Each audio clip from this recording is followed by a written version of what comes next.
দেশি মুরগির ডিম বলে ফার্মি মুরগির ডিম ধরাই দেওয়া সেই খালাকে আজকে আবার পাইছি। খালা আমার কাছে কট খেয়ে গেছে। খালাকে ধরছিলাম আজকে, খালা আসছে আমার কাছে আমার দোকানে আবার ডিম দিতে আজকে।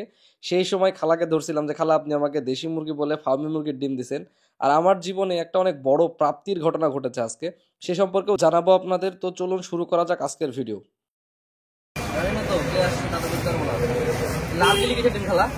লালটাও দেখি এই দেশি আর রং দেশি গোলা কাঁচা মুরগি নাই একটা ঠকলে এত বড় ডিম শিওর? আপনি যে দেশি নিয়ে যায় অন্য দেশি দেশি লিজা আপনি ফাউমি দিলেন মানে ফটকি দিলেন, এই কাম তো ঠিক আছে। প্রথম কথা তো বুঝিয়ে দিবেন জিনিসটা। হ্যাঁ ইউটিউবে যাবে, ইউটিউবে এই পাকিস্তানি মুরগি এই শিওর তো দেশি মুরগি হবে খালা? হ্যাঁ দেখি সত্যি তো? হ্যাঁ দেখি। আপনারা এর আগে দেখেছিলেন যে আমি এই খালার কাছ থেকে 17 টাকা পিস হিসাবে এর আগে দেশি মুরগির ডিম কিনেছিলাম এবং সেই ডিম আমি ফুটাইছিলাম। প্রথম 2-1 ব্যাচ কোনো সমস্যা হয়নি, পরে মাঝখানে একটা ব্যাচে খালা আমাকে ডিম দেয় এবং সেই ডিমগুলো থেকে যে বাচ্চাগুলো বের হয় তার মধ্যে ম্যাক্সিমামই ফার্মি মুরগির বাচ্চা বের হয়। কিন্তু আমিও বুঝতে পারিনি, যেহেতু আমি ফার্মি মুরগির বাচ্চা কখনো পালিনি। পরে যখন বড় হয়েছে আমাদের কাছে এক ফার্মে এক ভাই এসেছিল এবং উনি আমাকে এসে বলে যে এগুলো হয়তো সব ফার্মি মুরগির বাচ্চা। তো পরে আজকে খালাকে পাইছি এবং খালাকে ধরছিলাম যে খালা এই সব ফার্মি মুরগির ডিম দিয়েছেন। খালা মানে আজকে আমার এই শোরুমের সামনে ডিম দিতে আসছিল আমাকে আবার, যেহেতু নিয়মিত ডিম দেয়। তো খালা 20 দিন যাবত আসতে পারেনি। আমি ভাবতেছিলাম হয়তো বা খালার কি হলো না হলো, তো আসলে খালাকে একজন মোটরসাইকেল দিয়ে মেরে দিয়েছে। তারপরে খালার পায়ে ব্যথা, খালা আসলে আসতে পারেনি এবং ডিম কালেকশনও করতে পারেনি। তো যাই হোক, খালাকে আসলে খালা ভুল করছে, নিজের ইচ্ছায় করছে না নিজের অজান্তে করছে তা বলতে পারবো না। তো আপনারা খালার জন্য দোয়া করবেন। আমি খালাকে আসলে কোনো মনক্ষুণ্ণ হয়নি খালার প্রতি, এবং আল্লাহর কাছে দোয়া করি যেন খালাকে সুস্থ করে দেয়। আর খালায় যে আজকেও ডিম চেক করে করে দিতেছিল, আর খালা আজকে কেন জানি খুব লালচে খাকি কালারের ডিম দিতেছিল এবং আমি বলতেছিলাম খালা এগুলোও কি দেশি মুরগির ডিম? তো আপনারা কমেন্ট করে জানাবেন যে লাল যে ডিমগুলো আছে এগুলো কি আসলে দেশি মুরগির ডিম? খালা তো বলতেছিল 100% দেশি মুরগির ডিম।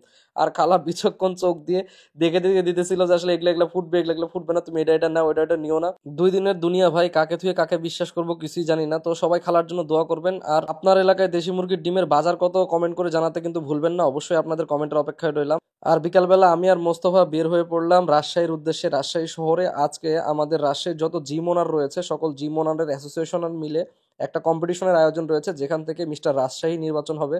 তো আপনারা জানেন যে আমি একটা জিমের ওনার এবং আমাদের জিমের পক্ষ থেকে 65 কেজি ক্যাটাগরিতে আমাদের একজন ক্যান্ডিডেট রয়েছে এবং তার নাম হচ্ছে আব্দুর রব। দেখতে পাচ্ছেন আমি এবং আমাদের জিমের ট্রেনার আকিল দুজন মিলে আমাদের আব্দুর রবের গায়ে ট্যান মাখিয়ে দিচ্ছিলাম এবং তাকে প্রস্তুত করতেছিলাম মঞ্চে তোলার জন্য। যেহেতু আমরা মঞ্চের ব্যাক সাইডে ছিলাম তাই আসলে মঞ্চের মধ্যে 60 কেজির খেলা চলতেছিল, কিন্তু আমরা খেলা দেখতে পারতেছিলাম না। তারপরেও আফসোস নাই, আসলে আমরা আমাদের যাকে নিয়ে আসছি তাকে যদি ঠিকভাবে রেডি করতে পারি এবং সে যদি কোনো কিছু করতে পারে, এটাই হচ্ছে ভালো লাগা। এখন আসি প্রাপ্তির ব্যাপারে। এই যে দেখতে পাচ্ছেন আব্দুর রব নামে যে ছেলেটা, এই ছেলেটা এবং আমরা সবাই হচ্ছে প্রত্যন্ত গ্রামের ছেলে, একেবারে গ্রাম বলবো।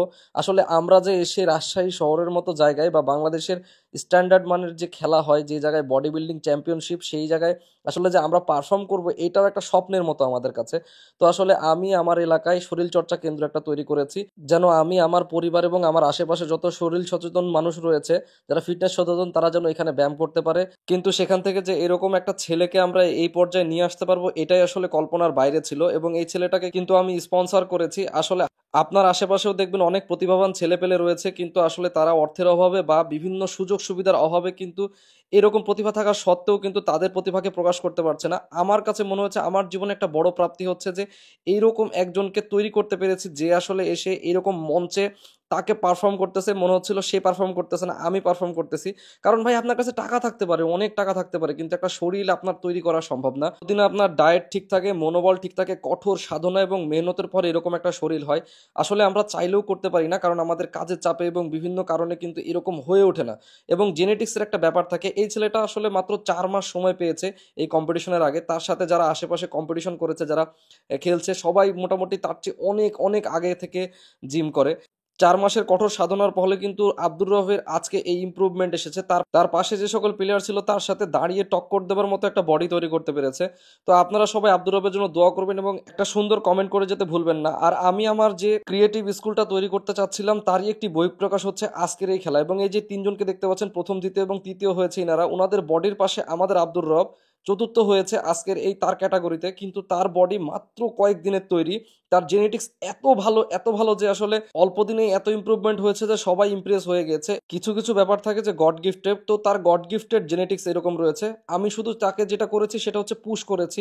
ইনশাল্লাহ আগামী দিনে এরকম আরো শত শত হাজার হাজার লক্ষ লক্ষ আব্দুর রবকে এরকম ভাবে সাপোর্ট করার ইচ্ছা রয়েছে। আপনারা সবাই আমার জন্য দোয়া করবেন যেন বিভিন্ন সেক্টরে এরকম ভাবে আমাদের বাংলার দামাল ছেলেদেরকে এগিয়ে নিয়ে যেতে পারে। আমি মোহাম্মদ ইনজামুল হক টিপু চেষ্টা করব নিয়মিতই এখন থেকে তাদের সম্পর্কে জানানোর জন্য, এবং আপনাদের যদি ভালো লাগে, জানতে আগ্রহ হয়, তাহলে অবশ্যই কমেন্ট করে জানাবেন এবং আমাকে সাপোর্ট করবেন। ধন্যবাদ। আসসালামু আলাইকুম।